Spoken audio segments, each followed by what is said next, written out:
Hoy vamos a ver qué mejoras en la Ender 3V2 le he hecho, cuáles he hecho y sobre todo en qué la he cagado. ¡Adelante!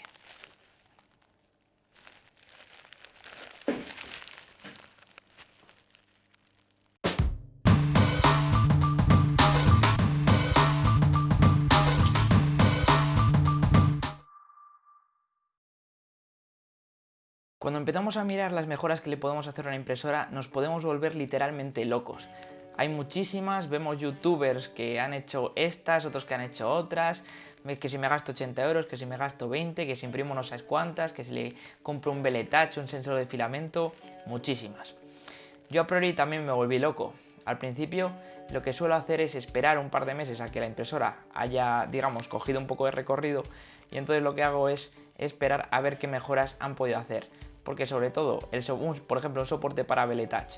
En Estados Unidos suelen hacerlos bastante rápido, pero a partir de un mes, a partir de que la impresora ha salido al mercado. Por lo tanto, lo más inteligente siempre es esperar. Por lo tanto, las mejoras que le vi para hacer fue una cadeneta para ambos cables de la cama caliente y los ejes X y el extrusor. Después también una guía de filamento, porque de normal va bastante tenso, un sensor de final de filamento y un Belle-Touch. ¿Por qué probé hacer estas mejoras? Simplemente porque me parecía que podían ser las mejores sin volverme loco a hacer mejoras.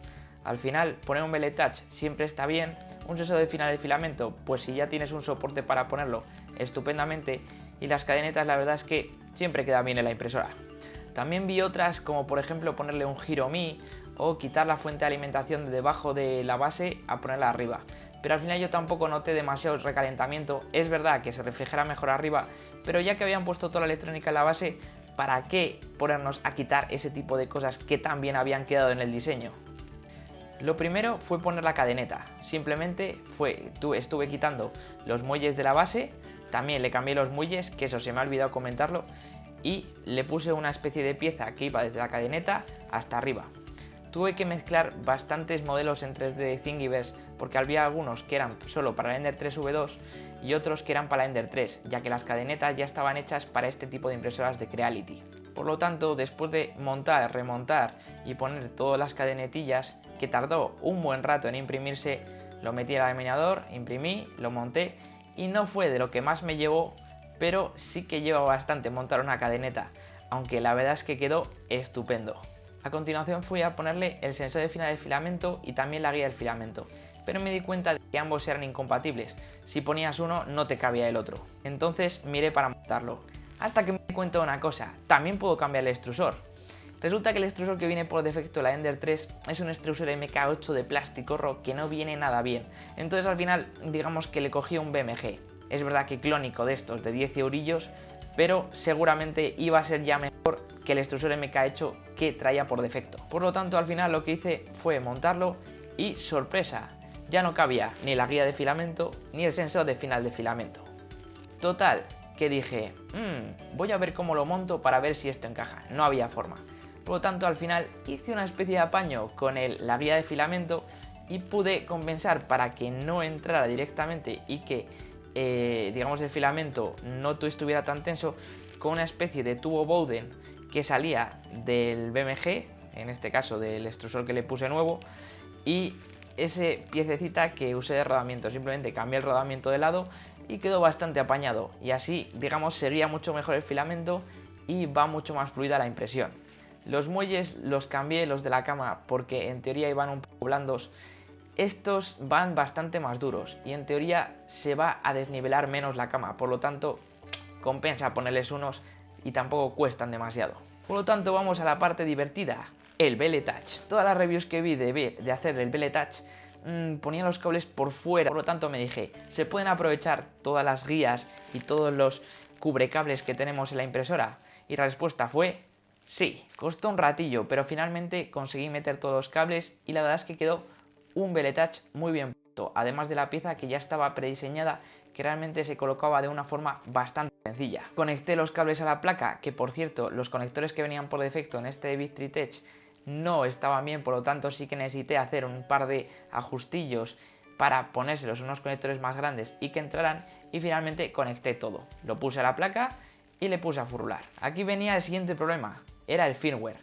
el firmware que venía por defecto había que cambiar los pasos del extrusor, porque habíamos cambiado de uno de extrusión directa a uno de 3-1, como es el BMG, o sea que por cada 3 vueltas que da nuestro extrusor da 1 el filamento y por lo tanto así va a hacer más fuerza. Y lo otro había que cambiar para que el firmware detectara que había un belly touch y que funcionara bien. Entonces aquí vino un poco el problema, porque en estas placas de 32 bits, antes en las de 8 bits, lo que hacías era meter directamente el firmware con un puerto USB a través del Marlin, el IDE, el entorno de Arduino y demás. Pero este ya te venía compilado y yo me dije, ¿qué es un archivo .bin? Vi que era un archivo binario, pero no se podían abrir.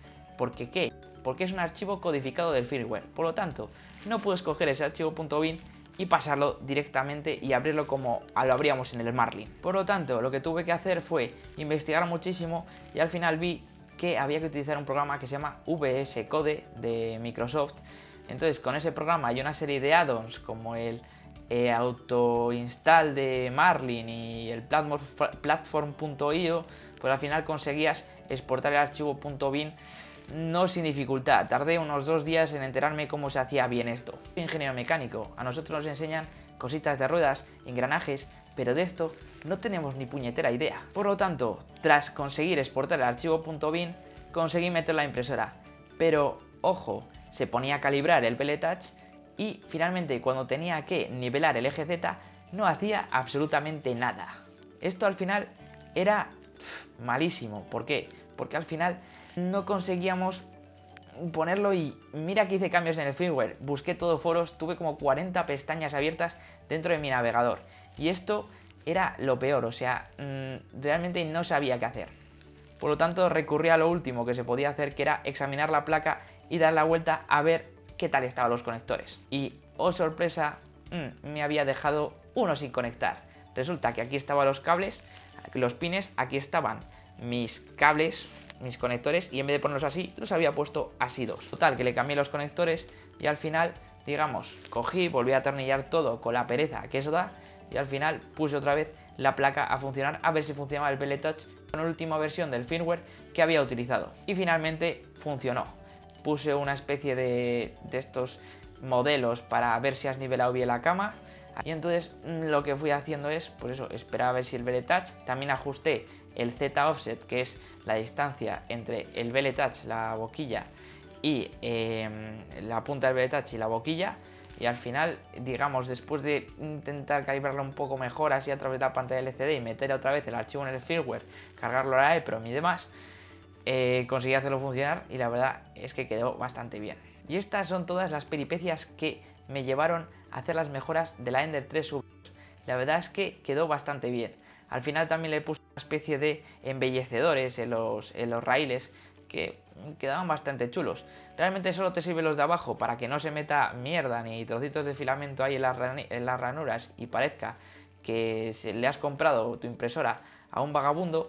Entonces digamos que solo funcionan los de abajo, pero también ponérselo arriba pues queda bastante bien. Más o menos creo que compré unos 5 metros. Eso es todo. Espero que esto te sirva para algo. Si no, pues nada, nos vemos en el siguiente vídeo y... ¿Qué? ¿Que aún sigues por aquí? Pues no dudes en apuntarte a mi newsletter donde te regalo una guía de calibración y por lo menos te escribiré 5 días a la semana contándote un poco mi vida y cositas de impresión 3D, truquetes y cosas que se me ocurren. La verdad es que de todo. Y dentro podrás acceder al curso de impresión 3D. La impresión 3D no es solo para frikis, donde podrás aprender varias cosillas, entre ellas módulos de calibración, módulos de cómo usar Cura Ultimaker, de diseño 3D básico, de resolución de problemas comunes, incluso de recursos externos para impresión 3D que seguro te serán muy útiles. ¡Hasta luego!